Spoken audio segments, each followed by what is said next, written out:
Okay guys, if you're watching this video, that means you have mastered adding and subtracting green light fractions and green light mixed numbers. So it's time to make the natural jump over to yellow light. Yellow light, we're going to be adding that D step in, and for yellow as opposed to red, all we have to do is slow down. Slow down, change one fraction to become the matching denominator with the other fraction so that we can move on and start adding or subtracting. So let's take a look at this first example of a yellow light fraction pair. We're going to be using the same DAIS checklist. So we're going to go ahead and start with the D. D stands for denominator. Are my denominators the same? Absolutely not. We have fifths and tenths. So the very next thing that we would pay attention to is, okay, we would cross our fingers and hope that they're yellow light fractions because the last thing we want is a dreaded red. So to figure out if it's a yellow light fraction, we want to find the smaller denominator, which in this case is the 5, and we want to see if there is any Witotomadud that will turn a 5 into a 10. And since 5 times 2 makes 10, then I know that this is a yellow light fraction. Yellow light fraction means I only need to slow down and change one of my fractions. The other one gets to stay the same. The one that's going to stay the same is the bigger denominator because we're going to turn the smaller denominator into the bigger denominator. So I'm going to go ahead and circle the one that's going to stay the same. So my common denominator will eventually be 10. What I do need to do, however, is I need to change 1/5. And I need to turn 1/5 into a fraction that has a denominator of 10 because again we want that common denominator. For this one, I know that 5 times 2 makes 10. So I'm going to use a Witotomadud of 2 to go from 5 to 10. Whatever I do to the denominator, I need to do the same thing to the numerator to make an equivalent fraction. 1 times 2 is 2. So what I've done here is I've turned the not common denominator into a fraction with a common denominator. I know another way to say 1/5 is 2/10. So I'm actually going to cross out 1/5 and I'm going to replace it with 2/10. And so now I'm actually finally done with the D step because you can see I have 2/10 here and 3/10 here, same denominator, check. At this point, we should be experts with the A, the I, and the S. Let's go to the A next. This is where we're either going to add or subtract fractions. I know that if my denominator is 10 here, my denominator is going to stay the same because this is an addition problem. If I have 2/10 and I add 3 more tenths into my hand, I still have tenths, I just have more of them. And 2 plus 3 is 5. So now we have our answer. The question is this the best possible answer? First thing, is this improper?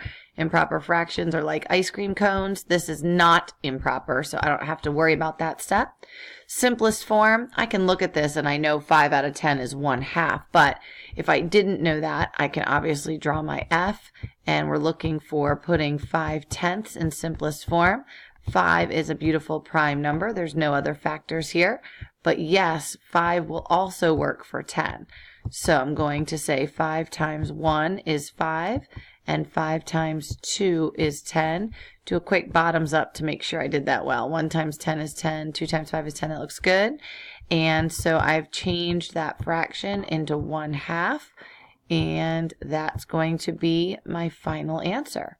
So same checklist, we just have to add that extra D step. So for this one, definitely not green light. As I look at the D step, my denominators are not the same. So I want to make sure, hopefully they're yellow. We don't want dreaded red. Yes, they are yellow because I can turn 4ths into 12ths. So the denominator we're going to end up using is 12ths. I need to take a quick second and change 3/4 into 12ths so that I can get that common denominator. In this case, my Witotomadud to go from 4 to 12 is times 3. Whatever I do to my denominator, I'm going to do to my numerator also. 3 times 3 is 9.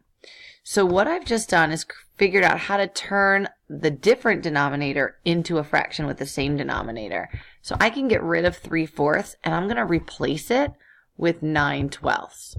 And at this point, I can see my common denominator. 12ths here, 12ths here, check. Now, comes down time to adding or subtracting. This is a subtraction problem. I want to pay attention to that. So if I have 10 twelfths in my hand and I take away 9 of those twelfths, I'm going to have some twelfths left over. Question is how many? Well, if I have 10 and I take away 9, I have 1 left. And so there's my answer. It is not improper, so nothing there I need to worry about. And simplest form, I can see my numerator's a 1, so I'm 1 and done. My final answer is 1/12.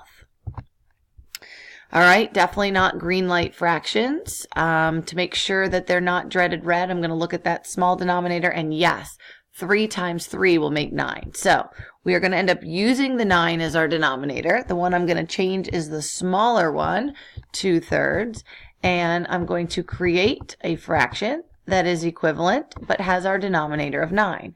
Our Watotamadu to go from 3 to 9 is times 3. Whatever I do to my denominator, I'm going to go ahead and do the same thing to my numerator.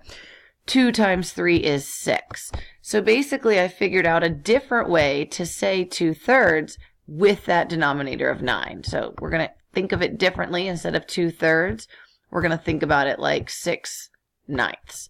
And now if I look at my D step, I absolutely have that common denominator. Only now can I check that off and move to the A step.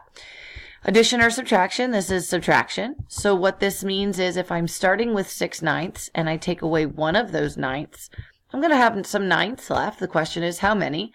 6/9 minus one of them would only leave me with 5/9.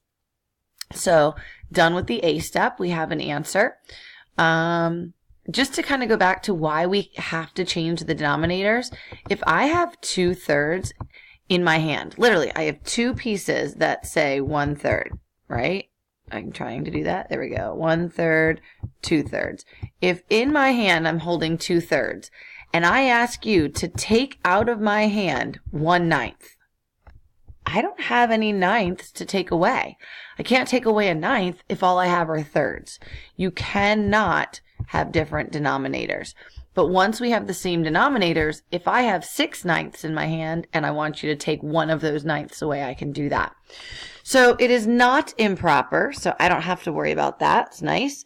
And simplest form, I cannot see 1 and done. So I need to draw the F, which you guys are getting so good at. So 5/9. 5 is just a beautiful prime number, 1 and 5, and that's it. 5 times nothing makes 9, and we're 1 and done. So we have a nice answer of 5/9. Now, real quick, I just want to show you that there is a chance that you will have a problem written up and down instead of going across. And I just want you to realize it's exactly the same thing. So if you have your DAIS checklist, we're first going to start with denominator. You can see my denominators are not the same, 8 and 2. And so these are yellow light fractions because I can turn a 2 into an 8. So we're going to end up using the 8. The one that we need to change is the smaller one. And we're going to change the smaller one into the bigger one with a Watotamadu of 4.